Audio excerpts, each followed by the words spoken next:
Hello guys, my name is Mohit और इस video में हम बात करेंगे लीड कोड के एक और प्रश्न के बारे में जिसका नाम है बाइनरी सर्च। ये एक इजी लेवल का सवाल है। तो क्वेश्चन पे बढ़ने के पहले मैं आपको ये बताऊंगा कि बाइनरी सर्च का वीडियो मैंने ऑलरेडी अपलोड कर रखा है जिसमें मैंने आप लोग को बताया कि एल्गोरिदम कैसे काम करता है, उसका टाइम कॉम्प्लेक्सिटी क्या होता है। तो बढ़ते हैं क्वेश्चन की ओर। क्वेश्चन में आपको गिवन है कि एरे ऑफ इंटीजर नम्स नाम का आपको दिया हुआ है which is sorted in ascending order and N integer target. ठीक है, मतलब आपको एक एरे गिवन है जो सॉर्टेड है असेंडिंग ऑर्डर में और आपको एक टारगेट इंटीजर गिवन है। तो आपको एक ऐसा फंक्शन लिखना है जिसमें आप टारगेट को सर्च करोगे अपने नम्स में। अगर टारगेट एग्जिस्ट होता है उस एरे में तो आपको वो जो भी एलिमेंट जो उस एरे में प्रेजेंट होगा उसका इंडेक्स आपको रिटर्न करना है। अगर नहीं प्रेजेंट होगा तो उस केस में आपको -1 रिटर्न करना है। You must write N algorithm with O of log and run time complexity. तो यहाँ पे आप लोगों को पता है कि जो बाइनरी सर्च का टाइम कॉम्प्लेक्सिटी होता है वो ऑफ log n होता है। तो सबसे पहले हम लोग चलते हैं कि इसका एल्गोरिदम समझते हैं और फिर देखते हैं कि ये एल्गोरिदम इसका काम कैसे करेगा। तो गाइस आ जाते हैं हम लोग अपने बोर्ड पे। तो यहाँ पे मैंने आपको एक एरे दे रखा है जिसका एलिमेंट्स है -1, 0, 2, 4, 6, 8। तो आप लोग ये देख सकते हो कि ये जो है सॉर्टेड है असेंडिंग ऑर्डर में। आप लोग बोलोगे हाँ भैया मेरे को दिख रहा है ये सॉर्टेड है। और आप लोग देखोगे कि आपको एक टारगेट गिवन है 4। तो आपको क्वेश्चन में क्या बोला गया है कि आपको जो भी टारगेट गिवन है उसका इंडेक्स आपको आउटपुट में प्रिंट करा देना है। तो इस केस में हमारा क्या आउटपुट आएगा 0, 1, 2, 3। मतलब आप आउटपुट आपका 3 आएगा। इस केस में इसका इंडेक्सिंग तो यही होगा ना गाइस। तो अब हम लोग इसको देखेंगे कि हम लोग इसको कौन कौन से प्रोसेस से सॉल्व कर सकते हैं। आप लोगों ने लीनियर सर्च के बारे में पढ़ा होगा। तो लीनियर सर्च में हम क्या करते हैं, हम लोग पूरे एलिमेंट्स को एक बार ट्रेवर्स कर लेते हैं। एलिमेंट्स को ट्रेवर्स कर लेंगे। ट्रेवर्स करने के बाद मान लीजिए हमें 4 मिल गया तो 4 को इंडेक्स हम उसका प्रिंट करा देंगे। लेकिन उस केस में जो आपका टाइम कॉम्प्लेक्सिटी आता है वो क्या आएगा आपका, वो आएगा बिग O ऑफ n। इसका मतलब ये तो हमारा पॉसिबल सॉल्यूशन नहीं हो सकता ना। पॉसिबल सॉल्यूशन हो सकता लेकिन ये एग्जैक्ट सॉल्यूशन नहीं हो सकता ना, क्योंकि क्वेश्चन में आपको गिवन है कि आपका जो सॉल्यूशन होना चाहिए उसका जो टाइम कॉम्प्लेक्सिटी होना चाहिए वो big O of log n में होना चाहिए। इसका मतलब आपको यहाँ पे बाइनरी सर्च यूज करना है। तो बाइनरी सर्च यूज करने का 2 कंडीशन आपको हमेशा याद रखना है कि आपका जो एरे है वो सॉर्टेड होना चाहिए, दूसरा वो मोनोटोनिक फंक्शन होना चाहिए। अब सॉर्टेड और मोनोटोनिक फंक्शन में दोनों चीज एक ही होता है, बट आपको एक चीज याद रखना है कि सॉर्टेड कैन बी असेंडिंग और डिसेंडिंग। मोनोटोनिक फंक्शन का मतलब ये होता है कि या तो आपके एरे के एलिमेंट्स इंक्रीजिंग ऑर्डर में होने चाहिए या तो आपके एरे के एलिमेंट्स डिक्रीजिंग ऑर्डर में होने चाहिए, लेकिन एक ऑर्डर मेंटेन्ड रहना चाहिए। या तो इंक्रीजिंग में होगा या तो वो डिक्रीजिंग में होगा, तभी आप वहां पे बाइनरी सर्च लगा सकते हो। तो बाइनरी सर्च का तो कंडीशन आप लोग को पता लग गया कि भैया अभी जो आपने एरे बताया था वो तो इंक्रीजिंग ऑर्डर में भी है और वो सॉर्टेड भी है। तो हम लोग बाइनरी सर्च तो इस एरे में लगा सकते हैं।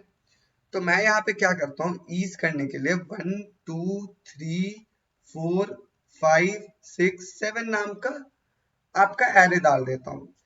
अब आपको बाइनरी सर्च क्या कहता है कि आप क्या करो, सबसे पहले आप अपना एक लो नाम का पॉइंटर बना दो और उसको आप सबसे पहले एलिमेंट पे इनिशियलाइज कर दो और आप एक हाई नाम का पॉइंटर बना दो जो आपका लास्ट एलिमेंट को पॉइंट करेगा। उसके बाद आपको क्या करना है, आपको अपना मिड एलिमेंट निकालना है। मिड एलिमेंट निकालने के लिए हम लोगों ने क्या बोला था, लो प्लस हाई डिवाइडेड बाई 2। इसका मतलब क्या, इसका इंडेक्सिंग दे देते हैं 0, 1, 2 ऐसे करते करते ये 6 हो गया। तो 0 + 6 divided by 2 that is equal to 3। तो ये वाला 3 आपका इंडेक्स है। इसका मतलब ये आपका मिड एलिमेंट हो गया, ये आपका मिड हो गया। अब हम लोग 3 कंडीशन के बारे में बात करेंगे जैसे हम लोग हर क्वेश्चन में बात करते हैं। 3 कंडीशन आपका ये होगा, पहला कंडीशन आपका ये होगा, दूसरा कंडीशन, तीसरा कंडीशन। आप लोग बोले कि भैया इस केस में जो मेरा टारगेट होगा, इस एरे में जो मेरे को टारगेट निकालना है वो 5 है। ठीक है, आपको क्या करना है कि आप सबसे पहला कंडीशन ये चेक करो कि क्या आपका मिड ही जो है, जो आपका मिड एलिमेंट आया है, कि जो आपका मिड एलिमेंट आया क्या वो टारगेट के बराबर है। अगर वो टारगेट के बराबर है तो उस केस में आपको क्या कर देना, रिटर्न कर देना अपने मिड वैल्यू को ही। ठीक है। दूसरा कंडीशन में आपको क्या बात करना है कि आप लोग को, हम लोग क्या करते थे बाइनरी सर्च में, हम लोग देखते हैं कि हमारा कोई टारगेट होगा, अगर वो मिड हुआ तो हम लोग मिड को रिटर्न कर देंगे, या तो वो हमारे लेफ्ट पार्ट वाले एरे में होगा या तो वो हमारे राइट पार्ट वाले एरे में होगा। अगर लेफ्ट वाले में होगा तो राइट वाले को सारा डिस्कार्ड कर देंगे, राइट में होता तो हम लेफ्ट पार्ट वाले को डिस्कार्ड कर देंगे। तो हम दूसरा कंडीशन पे ये बात करेंगे कि मान लीजिए कि अगर आपका नम्स ऑफ मिड जो है, अगर nums of mid greater than target है तो उस केस में क्या करना है हमें, तो क्या होगा, 4 is greater than 5, but this is not the case, इसमें तो हमारा ये केस नहीं है। तो इसमें हम लोग अब थर्ड केस के बारे में बात करेंगे कि अगर नम्स ऑफ मिड जो है लेस देन टारगेट है, तो ये वाला कंडीशन सेटिस्फाई हो रहा है कि लेस देन टारगेट है, यानी 4 इज लेस देन 5 है।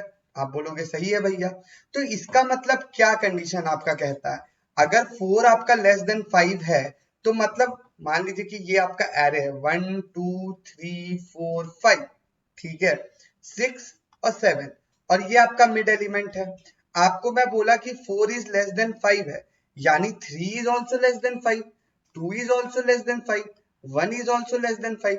तो इसका मतलब आप लोग को ट्रेंड दिख रहा होगा कि आप अपना लेफ्ट पार्ट वाला एरे तो आप डिस्कार्ड कर दोगे, ट्रू है, तो आपको कहां जाना होगा, आपको अपने राइट पार्ट वाले एरे में ही उस सॉल्यूशन मिलेगा। तो आप अपना लो वाला पॉइंटर को क्या करोगे ना, आप मिड +1 कर दोगे, क्योंकि मिड तो आप लोगों ने ऑलरेडी चेक कर लिया पहला कंडीशन में। तो उस केस में आप अपना लो वाला पॉइंटर को मिड +1 कर दोगे और हाई वाला पॉइंटर आपका यही रहेगा, उसके बाद आप मिड निकाल लो। ठीक है, तो मैं इसको पहले इरेज कर देता हूं। तो अब हम लोग क्या करेंगे ना, मैंने आपको इस केस में क्या बोला कि आपको क्या करना है, आपको यहाँ पे इस केस में मैंने क्या बोला, आपको क्या करना, अगर ये कंडीशन रहता है तो लेफ्ट वाले पार्ट में तो आपका नहीं होगा, तो आप क्या करोगे इस केस में, लो इक्वल्स टू मिड +1 कर दोगे। ठीक है, ये कंडीशन आपका हो गया सेटिस्फाई। अगर इन केस आपका जो आपका नम्स ऑफ मिड है वो ग्रेटर होता, मान लीजिए कि 6 रहता, ठीक है, तो 6 इज ग्रेटर देन 5 है और आपका एरे तो सॉर्टेड है, मान लो कि आपका 1 2 3 4 5 6, ठीक है, और आपका टारगेट कहीं 2 है, ठीक है, तो अब ये आपका मान लो 7 8 9 10, तो इन केस में आपका ये आपका मिड होगा। अब मिड अगर मान लीजिए इस केस में आपका ये है और आपको बोला गया कि आपका टारगेट जो है वो ये है, तो मतलब अगर 6 ग्रेटर देन 5 है तो 7 भी ग्रेटर देन 5 होगा, 8 भी ग्रेटर देन 5 होगा। इसका मतलब आप लोग को ट्रेंड समझ में आ रहा होगा कि right part of the array को आपको डिस्कार्ड करना है। तो उस केस में आप क्या करोगे, अपने हाई वाले पॉइंटर को मिड -1 कर दोगे। तो इस वाले केस में हमें क्या करना है, अपने हाई वाले पॉइंटर को मिड -1 कर देना है। यहाँ तक आप लोग को अच्छे समझ आ गया होगा। तो हम लोगों ने 3 कंडीशन के बारे में बात कर लिया कि सबसे पहले तो हमें मिड देखना है, अगर मिड इक्वल्स टू टारगेट है तो मिड रिटर्न कर दो, अगर nums of mid greater than target है उस केस में आपको अपना हाई वाला पॉइंटर को मिड -1 कर देना है, और अगर लेस देन टारगेट है लो इक्वल्स टू मिड +1। आप लोग इसको पेन पेपर में खुद से लिख के देखना और समझना कि भैया क्या कह रहे थे। ठीक है, तो हम लोग को एल्गोरिदम के बारे में तो पता लग गया कि भैया एल्गोरिदम ऐसे काम करेगा। इसके टाइम कॉम्प्लेक्सिटी के बारे में बात कर लेते हैं, तो इसका टाइम कॉम्प्लेक्सिटी आपका O ऑफ log n है। क्वेश्चन भी हमारा ये कहता है कि आपको O ऑफ log n में सॉल्व करना है पूरा। तो अब हम क्या करेंगे, हम लोग चलते हैं अपने लीड कोड पे और इस क्वेश्चन को सॉल्व करते हैं। उसके बाद हम लोग देखते हैं कि ये काम कैसे कर रहा है और रन कर रहा है कि नहीं कर रहा है। तो गाइज आ गए हम लोग अपने लीड कोड पे। तो अब हमें क्या करना है, सबसे पहले मैंने आपको क्या बोला कि आप अपना लो नाम का एक वेरिएबल बना लो और उसको आप क्या करो, 0 से इनिशियलाइज कर लो। ठीक है, उसके बाद हम लोग को क्या करना है, अपने हाई नाम का पॉइंटर बनाना है और हाई नाम को क्या करना है, आपको सबसे आपके एरे के लास्ट एलिमेंट को पॉइंट करना है। सबसे पहले हम अपने लास्ट एलिमेंट को ग्रैब कर लेंगे nums डॉट साइज से और उसके बाद -1, क्योंकि 0 बेस्ड इंडेक्सिंग है तो -1 कर दिए। आपका हाई और लो तो हो गया। अब आप एक काम करो, मिड नाम का वेरिएबल बना लो। अब हम लोगों को लूप कहां से कहां तक चलाना है, while low is less than equals to high. उसके बाद हम क्या करेंगे इसके अंदर कि आपको क्या करना है, मिड को अपडेट करते रहना हर बार। तो मिड आपका कैसे निकलेगा, mid equals to low plus high minus low divided by 2। आप बोलोगे भैया ये फॉर्मूला का क्या मतलब है? इस फॉर्मूला को अच्छे से मैंने एक्सप्लेन अपने बाइनरी सर्च वाले वीडियो में कर रखा है, आप वो वीडियो देखना और इस फॉर्मूला के मतलब को समझना। ये फॉर्मूला में एक्चुअल में क्या होता है ना, मैं आपको थोड़ा सा जिस्ट दे देता हूँ। इस फॉर्मूला में क्या होता है ना, जैसे मान लीजिए कि आपका जो हाई वाला पॉइंटर है और लो वाला पॉइंटर है, मान लीजिए कि आपका इंटीजर का मैक्सिमम वैल्यू कितना हो सकता है, 2 टू द पावर 31 माइनस 1। ठीक है, तो आप समझो कि अगर हम लोग ये वाला फॉर्मूला लिखते हैं लो प्लस हाई डिवाइडेड बाई 2, अगर मान लीजिए कि आपका हाई जो है वो 2 टू द पावर 31 माइनस 1 है, तो इसका मतलब अगर हम लोग लो और हाई को अपन प्लस करते हैं, अगर मान लीजिए कि आपका 1 2 3 4 ऐरे होता, अब आपका जो लो वाला पॉइंटर है वो 3 पे आ गया, जो आपका हाई वाला पॉइंटर है वो 4 पे आ गया। ठीक है, तो उस केस में क्या होगा, आपका ओवरफ्लो कंडीशन हो जाएगा ना। अब मान लीजिए बहुत बड़ा नंबर है और उसके ऊपर भी एक और नंबर हम ऐड कर रहे हैं, तो वो तो इंटीजर के रेंज के बाहर चले जाएगा ना। तो इसीलिए हम लोग क्या करते हैं ना कि हम लोग हाई माइनस लो कर देते ताकि वो इंटीजर के रेंज के अंदर है। तो आई होप कि आपको ये चीज समझ आ गया होगा।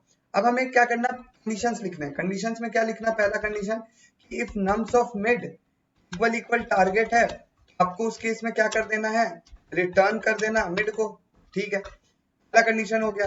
दूसरा कंडीशन में मैंने आपको क्या बोला था कि अगर आपका nums of mid greater than target है, अगर मान लीजिए आपका nums of mid greater than target, अगर मान लीजिए आपका जो मिड का वैल्यू है वो 8 है, आपका जो टारगेट है वो 2 है, तो इसका मतलब कि 9 भी ग्रेटर देन 2 होगा, 10 भी ग्रेटर देन 2 होगा। इसका मतलब कि हमें राइट पार्ट वाले एरे को डिस्कार्ड कर देना है।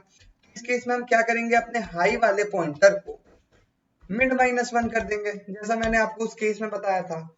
और लास्ट केस में हम क्या बात करेंगे, मान लीजिए कि हमने ग्रेटर देन वाला केस बात कर दिया, इक्वल के बारे में बात कर दिया, तो लेस देन वाला केस बस बचा ना। तो उस केस में हमें क्या करना है, अपने लो वाले पॉइंटर को मिड प्लस 1 कर देना है। ठीक है, अगर मान लीजिए कि कोई कंडीशन सेटिस्फाई नहीं होता है, उस केस में हमें रिटर्न कर देना -1, क्योंकि हमें क्वेश्चन में बोला गया है कि अगर मान लीजिए ये आपका सेटिस्फाई नहीं हो रहा, अगर आपको टारगेट नहीं मिल रहा है, तो आप रिटर्न कर दो -1। हम इसे रन करके देखते हैं। तो गाइस ये एक्सेप्ट हो गया, तो अब हम इसे सबमिट कर लेते हैं। तो गाइस ये एक्सेप्ट भी हो गया, सबमिट भी हो गया। और रन टाइम गाइस आपके नेट पे डिपेंड करता है। कभी मेरा रन टाइम देखो, इस वाले केस में मेरा रन टाइम 25 आया था, इस वाले केस में 35 आया था। तो गाइस इस वीडियो के लिए इतना ही रखते हैं। Till then keep watching my videos and don't forget to hit the like and subscribe button. Thank you guys.